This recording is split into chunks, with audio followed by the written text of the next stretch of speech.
Welcome back po sa alter session natin. May pa-alter na naman po tayo. Maraming salamat po sa patuloy na tiwala na binibigay niyo po sa atin. Hindi po tayo nawawalan ng gawa dito ngayon. Thank you po sa inyo lahat. At ito nga po yung pa-alter na resize image kay Insan Marlon Canlas ang kanyang pagbabalik. Maraming salamat, Insan Marlon Canlas. Thank you. God bless. So, umpisa na po natin to. Resize image po tayo mga bok. Tara, i-cut muna natin o tatabasin. Ito nga po yun mga bok.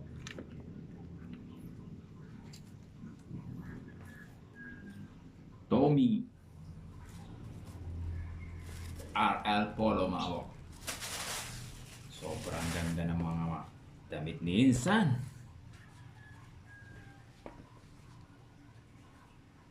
Ported oh.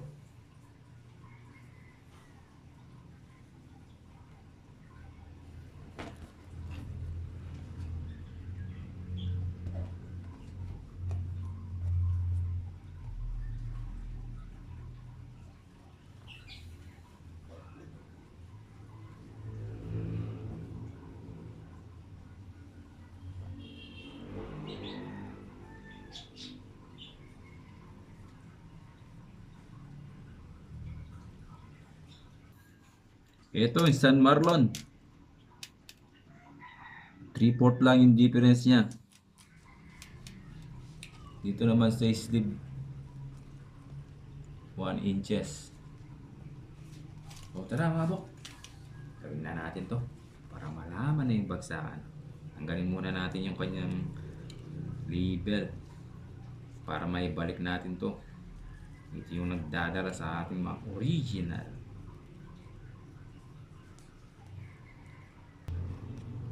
Ito nga yung name tag niya mga bok.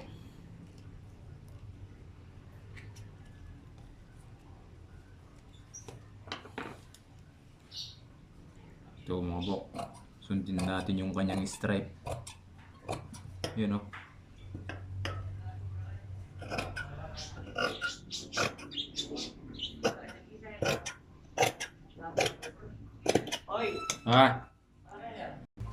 Ito mga bok.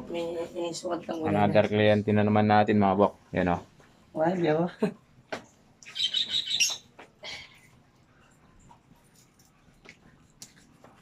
Yan ko yun eh. Panan na sukat din na boy. Sige. So yan mga bok. Kukunin daw natin yung sukat ito. Gustong gusto ni Sir ito. Ini pare kang bagyan na boy. Yun ang discount ko. Maripere yung bagyan nila. O yan mga bok. May trabaho na naman tayo. Mami na naman yung trabaho natin mga bok. Ito mga bok. Yung trabaho natin ngayon.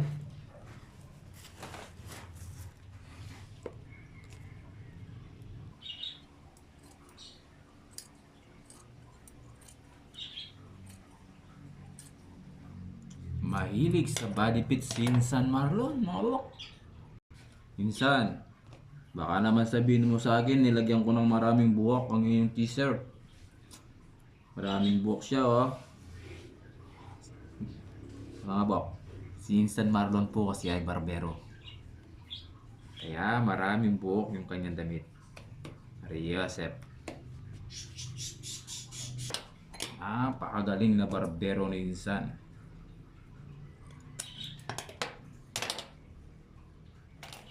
Isa sa mga pinipilaan sa mga barbero.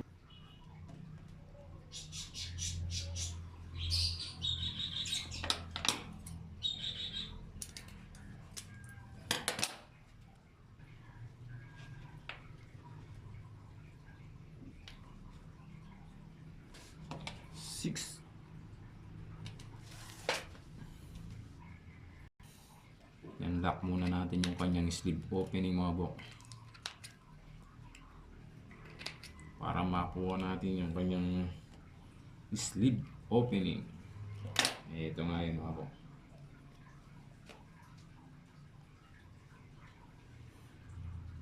Positive siya ng 3.8. Eto nga mga bok. Na-recut shape na natin. So tara, sewing na natin to. Samahan niyo ako para malaman na kung paano bagsakan nga ba ito. Eto nga mga bok, isusewing na natin to. Siyempre, titignan natin yung tension niya.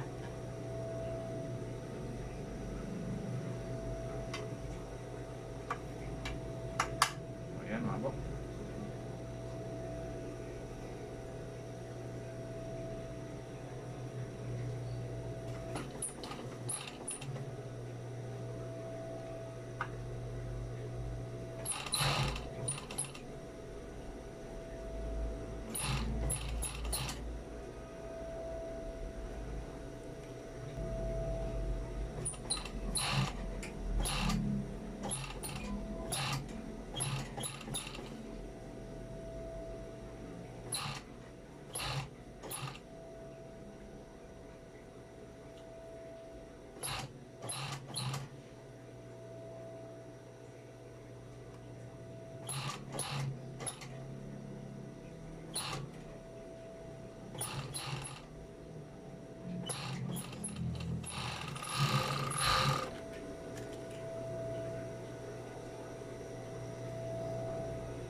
Ito na nga mga bok.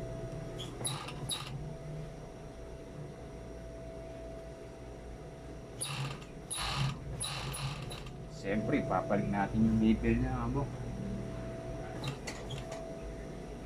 Ito yung name tag niya mga bok. Para naman hindi siya nagmukhang i-alter.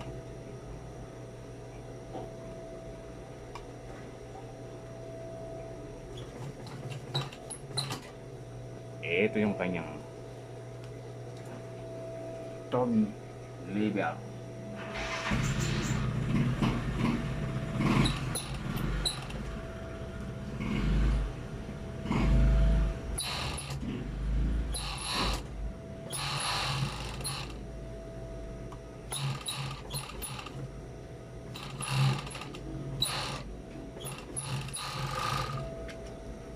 Ito mga bok. Yung kanyang label mga bok, ito. Yung kanyang name tag label. Para hindi siya nagmukhang inalter mga bok. Okay, ito na nga mga bok. Ordan na naman.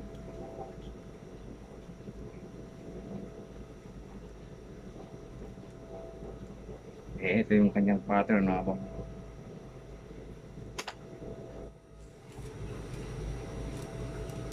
You know.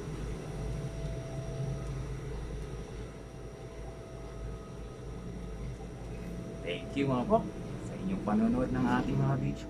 Kung naingustuhan mo itong video to, baka pwede mo naman akong i-like, i-share, o i-follow, subscribe YouTube channel mga bok. Thank you po sa inyo lahat. God bless po. Sinsan Marlon Canlas, maraming salamat sa iyong pa-alter, sa iyong pagbabalik. Thank you. God bless po.